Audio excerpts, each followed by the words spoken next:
dans cette nouvelle vidéo. Aujourd'hui, j'avais envie de vous présenter mes jeux de poche. Donc, c'est des jeux spécialement faits pour emmener un petit peu partout, pour pas que ça prenne toute la place dans nos sacs, nos valises. J'en ai 5 à vous présenter aujourd'hui. Avant de commencer cette vidéo, je vous invite très grandement à interagir avec cette vidéo si ce contenu vous plaît. N'hésitez pas à mettre un petit like dès le début, ça permet un petit peu de booster ma vidéo avant de commencer. Évidemment, à vous abonner, mais là, peut-être que ça sera plus à la fin de la vidéo en fonction du contenu que je vais proposer aujourd'hui.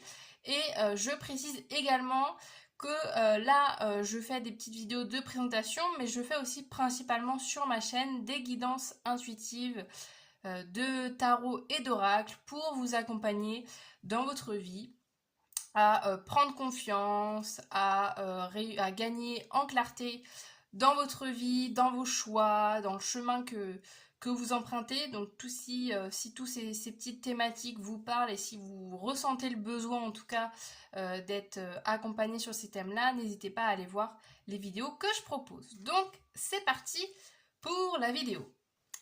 On commence avec ces deux petits jeux que je vais vous présenter en même temps parce qu'on est sur la même édition Exergue avec des petits formats alors assez connus. On est sur des formats le Pocket Oracle. Donc il y a eu plein de thèmes faits sur ce sujet. Moi du coup j'en ai en ma possession 2. Donc je vais vous montrer un petit peu ces petits jeux, comment ils sont faits et à quel point c'est tellement pratique parce qu'ils sont tout petits. Vous voyez voilà, par rapport à ma main, ils font même pas la taille de ma main, tellement ils sont minuscules. On est sur des boîtes aimantées, donc peu de chance, après faites attention quand même, hein, mais peu de chance quand même que ça vienne s'ouvrir par inadvertance dans votre sac. Mais voilà, c'est des petits jeux qu'on peut glisser un peu à droite à gauche pour emmener un peu partout, donc c'est assez chouette. Ici par exemple, on a le Pocket Oracle des couleurs, qui est à 14,90, pardon, je crois que c'est le même prix, ouais, on est sur le même prix pour les deux, du 14,90. Et ce petit oracle est constitué de 50 cartes, et il est comme ceci, je vous montre vite fait hein, pour vous montrer un petit peu le jeu. Voilà la tranche, voilà le dos, pardon. La tranche, on est sur du orange un petit peu foncé comme ceci. Bon, il est abîmé hein, parce que je l'utilise tout simplement et que les tranches dorées en général ont tendance à s'abîmer et voilà, à être visibles quand il y a des petites... quand ça s'abîme tout simplement. Et ce jeu-là, il est comme ceci. Alors, vous voyez à l'envers d'ailleurs. Vous avez à chaque fois une illustration, une carte et un oui, non, peut-être ou ça dépend. Vous voyez, à chaque fois, vous avez ça. Donc, vous pouvez l'utiliser comme un oracle juste pour avoir une réponse claire. Si vous cherchez un oui, non, vous l'avez dans ce jeu-là. Si vous voulez l'utiliser, moi, c'est souvent un peu ce que je fais, sans le oui, le non, et juste vous baser sur le message, vous pouvez le faire aussi. Mais voilà, je trouve qu'on est sur un jeu alors qui est assez simple, vous voyez, dans les illustrations. On est sur, voilà, à chaque fois des illustrations avec des traits, des choses très minimalistes entre guillemets, et on a du coup, comme vous pouvez le constater, vu que c'est le Pocket Oracle des couleurs, bien sûr qu'on a des cartes colorées arc-en-ciel de toutes les couleurs, et la carte, la positivité entre guillemets de la carte va avec la couleur. Donc là notamment quand c'est du noir, souvent c'est le non, et quand au contraire on est sur du jaune à fond pétant, là évidemment on est sur un grand oui. Vous voyez, on a à chaque fois associé les couleurs à des messages. Et c'est un petit oracle que j'utilise pour un peu tout et n'importe quoi parce qu'il est très utile pour plein de thèmes en fait. Il n'y a pas de thème vraiment précis, ça peut parler autant de conseils général que amoureux, que perso, enfin vraiment il parle pour toutes les situations, donc j'aime beaucoup ce petit oracle. Voilà pour cet oracle. Ensuite, ah oui, le petit livret. Petit livret très simple, qui est par exemple, vous voyez, là on a les lauriers par exemple, on a à chaque fois des mots-clés associés à la carte, On nous redit la réponse et la phrase clé qui est écrite sur la carte. Et après, on a une signification un petit peu plus poussée si on souhaite en savoir plus sur la carte. Et vous voyez, on est vraiment sur un petit carnet très simple. Et on a aussi des petites explications de tirage si besoin. Des petits exemples. Ensuite, pour le Sweet Divination. Ah, je vous ai pas dit l'auteur d'ailleurs. Oh là là, excusez-moi. C'est Chris Semet, je sais pas. Bref, vous avez le nom. Ici, on a un Pocket Oracle Sweet Divination, comme je disais tout à l'heure, par Ada Jeribi, illustré par Sonia Cavallini. Donc, nous sommes aussi à 14,90. Et là, on est plus sur de la gourmandise. On était sur les couleurs. Là, maintenant, on est plus sur la boulangerie. Les gâteaux, les viennoiseries. On adore. Nous avons également, du coup, le petit livret qui est exactement pareil. Avec à chaque fois la signification de la carte. Une explication un petit peu plus poussée. Et à chaque fois, on nous remet la phrase qui est écrite sur la carte. Mais vous voyez, on est quand même à chaque fois sur une ou deux pages d'explication. Donc si on a besoin de comprendre un peu plus la carte, d'avoir plus de messages, on les a dans le livret. Et est-ce qu'on a des tirages? Peut-être pas dans ce livret, je sais plus. Non, on n'a pas d'idée. Ah si, autant pour moi. Oui, si, on a quand même aussi à chaque fois des petits exemples de tirages. Alors, ce petit jeu, ce petit oracle, il est comme ceci. Vous avez du coup voilà, tout ce qui est cuisine. Voilà, on a des viennoiseries, on a de la vaisselle, etc. On a des fleurs, on a plein de choses. On est sur un petit ton jaune pastel très sympa. Là, pareil, on est sur un bleu électrique, très très beau à la base. Mais bon, voilà, vous voyez... Je l'utilise, alors évidemment que les cartes sont abîmées, mais on est sur un très beau bleu à la base qui est un peu moins flashy à l'écran, il est un peu plus pétant dans la vraie vie. Et voilà. Et pareil au niveau des cartes, on est sur des petites cartes. Alors mon jeu est à l'envers, alors attendez. Est-ce que c'est que je le prends? Ouais, il a l'air d'être dans ce sens-là plutôt. Hop, que je vous montre un petit peu des cartes dans le bon sens quand même. Hop, c'est que j'ai pas du tout préparé, j'avoue que je fais cette vidéo un petit peu spontanément et du coup j'ai pas préparé mes jeux à l'avance. Alors, donc vous voyez la carte, on a à chaque fois une petite illustration et moi j'adore ce jeu parce que on peut se dire oh, c'est un petit jeu donc c'est difficile de faire des illustrations vraiment détaillées et ce jeu nous prouve le contraire parce que vraiment il y a des petits détails partout, même sur les noms des livres, etc. Enfin là, voilà, j'adore ce jeu parce que c'est tout petit, mais on peut aussi se plonger dans la carte, se plonger dans les détails et trouver des indices, trouver des compléments de messages dans la carte. Et je trouve aussi le thème original de se concentrer sur des viennoiseries, des pâtisseries. Donc vous voyez, à chaque fois, vous avez le nom écrit de la pâtisserie et à chaque fois, la petite phrase en dessous. Hop, je vous montre quelques petites cartes. Et on est sur un ton, là, un peu plus pastel, vous voyez. On est sur des cartes quand même relativement douces en coloris. Et bon, à chaque fois que je vais vous montrer des cartes, elles tombent à l'envers. Hop. Et on a également, bah oui c'est marrant que ça tombe sur ça parce que c'est ce que je voulais vous dire. On a également des cartes de saison, donc printemps, été, automne, hiver.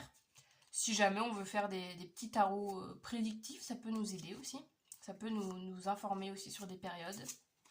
Donc voilà un petit peu le style de ce jeu que j'aime beaucoup aussi et que j'utilise pareil. C'est des jeux, je trouve, qu'on peut utiliser dans plein de situations qui peuvent être utilisés juste avec une carte si on a juste besoin d'un message un peu express, mais qui peuvent être utilisés, je l'ai déjà utilisé dans des tirages avec plusieurs cartes, dans des tirages avec des thèmes variés, et je trouve qu'à chaque fois il est assez pertinent, il est assez cash, je trouve, dans ses réponses aussi. C'est pas un jeu comme le Pocket Oracle des couleurs, je trouve, pareil, c'est pas des jeux qui, alors, vu la palette, vu un peu le thème, on pourrait se dire oh il est tout mimi et tout, il va quand même droit au but dans les messages, faut être quand même prêt à recevoir les messages des fois, mais ouais, je trouve que c'est aussi un petit jeu qui est très pratique et qui est, voilà, qui est très, très facilement aussi mélangeable. Donc on adore. Ensuite, nous passons... Qu'est-ce que je vais... Ah, je vais prendre le petit Lenormand, tiens. Le petit Lenormand, alors je l'ai mis moi dans un pochon, mais à la base, donc j'ai un peu menti sur le thème de la vidéo, parce qu'à la base, oui, il est petit, mais il vient dans ce livre-là, qui n'est pas du tout petit. Mais j'avais envie quand même de le mettre, parce que ça reste quand même un petit jeu, et que, vous voyez, en mettant dans un petit pochon, bah, on peut emmener partout. Donc là, voilà, je vous montre juste vite fait, il vient avec un livre comme ça, explicatif, des cartes. Et normalement, voilà, il est rangé dans cette petite pochette. Mais moi, je trouvais ça beaucoup plus simple quand même de le transporter dans une petite pochette. Donc, je l'ai quand même mis dans cette catégorie de mes jeux de poche.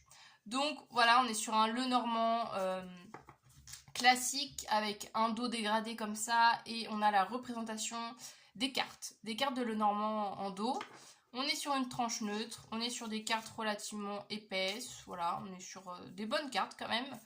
Et voilà le style d'illustration qu'on a. Et donc là, bah, le Lenormand, voilà, si vous y connaissez un petit peu, évidemment, on peut l'utiliser pour tout et n'importe quoi.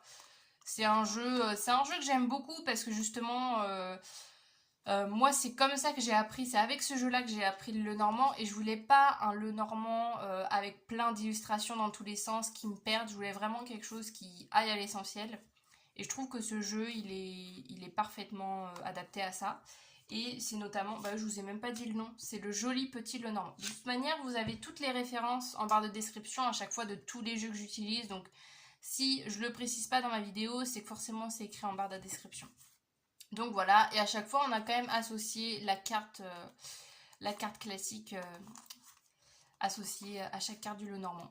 Et j'aime beaucoup ce genre d'illustration, ça c'est pareil, c'est un jeu qui date quand même, ça fait quand même un petit moment qu'il est sorti, donc vous avez pu le voir un peu à droite à gauche, mais que j'aime beaucoup, qui est très pratique à mélanger aussi, voilà, très très facile, on adore. Ensuite, on continue avec le Keeper mystique, entre autres, qui est, j'ai pas dit les auteurs, oh là là, excusez-moi, j'ai même pas dit l'auteur, c'est Sarah M. Lyons, je sais pas comment ça se prononce. Ici pour le Keeper, on est sur Regula Elizabeth Fischer, je ne sais pas la prononciation. Et j'ai vraiment eu un coup de cœur pour ce jeu, vous voyez, qui est minuscule. Et pareil, c'est le premier Keeper, et c'est le seul Keeper d'ailleurs que j'ai en ma possession pour l'instant. Et j'ai trop aimé. J'ai trop aimé les illustrations. Déjà rien que la boîte, vous voyez, à chaque fois on a un petit rappel des illustrations, du nom. On est vraiment sur un jeu très minimaliste. Au niveau du prix, par contre, je ne me rappelle plus. Je ne me rappelle plus combien je l'ai payé. Je l'avais payé sur Vinted, je me rappelle d'occasion. Combien j'ai pu le payer? Je ne l'ai pas payé très cher, hein, je pense. Peut-être une dizaine d'euros, je dirais. Et je suis tombée en amour pour les illustrations. Vraiment, il y a une ambiance que j'aime beaucoup. On est sur... Je vais vous montrer un petit livret, bon, un peu abîmé. Oh, je vous ai pas dit le prix. Attendez, je fais n'importe quoi. Je vous ai pas dit le prix de ce jeu-là. 16,90. Ici, on a du coup le petit livret qui nous explique les cartes. Hop, à chaque fois. Tac. Donc pareil, on est sur un mini livret, mais qui parle quand même. Hein. Voilà, l'explication un petit peu du Keeper, c'est quoi le Keeper, etc. Donc petit livret très sympa. Et on a un dos mauve avec un singe. Enfin, je sais même pas si c'est un singe, en fait, vu que c'est des créatures un peu particulières dans ce jeu-là. Mais voilà, c'est un peu l'emblème de ce jeu, avec un style un peu floral après en dos, et voilà, du mauve. On est sur des petites cartes neutres, et vous allez voir les cartes. Bon, après, c'est particulier, je sais que c'est un style particulier, mais moi j'aime beaucoup. Donc, nous avons à chaque fois un cadre qui entoure l'image, et on a un style de personnage assez particulier. On a à chaque fois des créatures, on a même des couleurs, vous voyez, je sais pas, il y a quelque chose dans les visages où à la fois on y voit du réalisme, mais à la fois on y voit que c'est pas des humains, quoi. Enfin, vous voyez ce que je veux dire? Il y a cette notion où, ouais, c'est chaque fois des visages voyez, là par exemple, bah là on voit pas les visages. Est-ce que j'en ai rien que je pourrais vous montrer? Je sais pas, il y a quelque chose, vous voyez, même là, vous voyez, reçoit un cadeau, on a des yeux partout. Il y a vraiment un truc très particulier, mais que j'aime beaucoup. Même les animaux aussi. Je trouve que c'est ça aussi le plus fascinant dans les animaux. Vous voyez, il y a les personnages ont des courbes, ont des formes de visage un peu plus prononcées en fait que à la normale. Et j'aime beaucoup. Oh d'ailleurs, je viens de voir les poissons là, je les avais jamais vus. Et même ce petit chien, regardez la mignonnerie de ce chien. Voilà, j'adore. Et donc pareil, le Keeper, alors c'est pas non plus un jeu que j'utilise hyper beaucoup non plus. De temps en temps, des fois j'essaye de le caler quand même dans mes tirages, sur ma chaîne YouTube. Mais vraiment j'aime beaucoup ce qui dégage. Je trouve qu'il y a quelque chose de très, très particulier. Et à la fois quelque chose dans lequel on peut vraiment... c'est beau là l'espoir. Vraiment se plonger et se reconnaître en fait. Voilà pour le petit Keeper. Et voilà, il est minuscule. Je pense que c'est le jeu le plus petit que j'ai. Et du coup, c'est hyper pratique là dans cette petite boîte. On le transporte absolument partout. On adore. Et pour terminer, nous avons les portes divines, qui est un petit jeu d'André en Gracia. Et ils nous disent que derrière chaque porte se cache l'aventure, le mystère et l'inspiration. Donc voilà, on est sur une petite boîte comme ça, c'est pareil, ils ont eu... C'est le lotus et l'éléphant, ils ont sorti plein de boîtes comme ça, un peu de poche aimantées sur plein de thèmes. Alors moi j'ai que celle-là, mais voilà, pareil, vous avez dû les voir passer si vous regardez un peu dans les rayons d'oracle et de tarot. Et on est sur un jeu, alors le prix n'est pas écrit je crois, mais de mémoire je crois que je l'avais payé dans les 10 € il me semble. Je crois que justement ça fait partie des oracles vraiment avec un prix très petit. Ouais, je pense qu'on est sur du 10 €. On est sur une petite quarantaine de cartes et on est, comme son nom l'indique, sur des portes. Voilà, hein. Voilà, on est sur le même nom finalement, ça s'appelle Porte Divine, donc on a des portes. Et je trouvais ça assez original parce que du coup on est sur des photos de vraies portes. De vraies portes, ils le rappellent ici par exemple, ils disent à travers des photographies de portes uniques du monde entier, vous découvrirez une nouvelle façon de voir le monde, de puiser dans votre intuition et de libérer la force créatrice qui est en vous. Donc voilà, ça nous permet de voyager déjà. Je trouve ça très beau. Et au-delà des portes, à chaque fois je vais vous montrer, mais tout est à l'envers. Tout est à l'envers. J'aurais dû mieux m'organiser. Voilà, tout simplement. Mais du coup, voilà, on a plein de portes, voyez-vous. Hop, voilà, plein de portes dans tous les sens, de toutes les couleurs. Des fois, on a des personnes, des fois non. Enfin, principalement non. Et derrière, on a des messages. On a des messages, donc par exemple, moment de bonheur. Le sable s'écoule dans le sablier, pourtant le temps semble se figer. Un moment peut durer éternellement dans la douceur du cœur. Vous voyez, et on a la petite porte associée. Donc soit c'est un jeu pareil qui est... soit on peut l'utiliser pour un message ponctuel. Juste on tire une carte et on se dit « Ah tiens, j'ai cette carte, qu'est-ce qu'ils nous disent ?» Cadeau, l'abondance se trouve dans le cœur ouvert. Partagez plus que prévu et voyez l'amour se manifester. Soit on peut tirer une petite carte comme ça au quotidien. Soit ça peut être aussi, moi je l'utilise aussi pas mal pour des tirages prédictifs ou un peu pour nous accompagner sur les prochaines semaines, etc. De savoir un petit peu les énergies qui arrivent à nous. Et on est sur un jeu quand même aussi qui est assez symbolique, je trouve, dans les explications. Donc ce serait peut-être le petit bémol et à la fois je l'aime bien pour ça parce que voilà, c'est un peu un jeu je trouve qui justement permet d'être libre dans l'interprétation et de voir comment le message résonne en nous et voilà, de voir soit le message résonne pas et bon, on en tire une autre, on voit, soit juste voilà, c'est pas très grave mais par exemple, est-ce que je peux vous donner un message ou un peu particulier? Par exemple, voilà, l'art de vivre, ils nous disent il n'y a pas de lumière sacrée dans l'aura d'une vie invisible. Soyez audacieux, laissez votre amour danser à la vue de tous. Vous voyez, on a ce genre de message en fait. On n'est pas sur vas-y, vas-y, fonce. On n'est pas sur des cas concrets, on est plus sur des cas un peu plus développement perso, spirituel, je trouve. Mais je trouve très intéressant aussi dans sa manière d'aborder les messages. Donc voilà pour ce petit jeu qui est du coup pareil, très facilement transportable absolument où on le souhaite. Et donc voilà pour la petite vidéo. Je vous les remets un petit peu devant vous si vous souhaitez un peu les revoir. Et sur ce, du coup, je vous dis à très bientôt dans de nouvelles vidéos. N'hésitez pas à faire un tour sur ma chaîne, comme je disais tout à l'heure. Vous découvrirez plein d'autres vidéos. J'en ai fait à n'en plus finir. Vraiment, j'en ai fait beaucoup. Donc voilà, il y aura sûrement des messages que vous trouverez dans mes vidéos. N'hésitez pas à me laisser un petit like, à mettre un petit commentaire. Est-ce que vous avez déjà ces jeux chez vous? Qu'est-ce que vous en pensez? Est-ce que vous avez des jeux dans le même style, des mêmes éditions? Voilà, n'hésitez pas à partager tout ça dans les commentaires et à vous abonner à ma chaîne si mon contenu vous intéresse, si vous avez envie de découvrir plein de nouveaux jeux et de me suivre dans mes guidances. Et sur ce, du coup, je vous dis à très bientôt. Salut!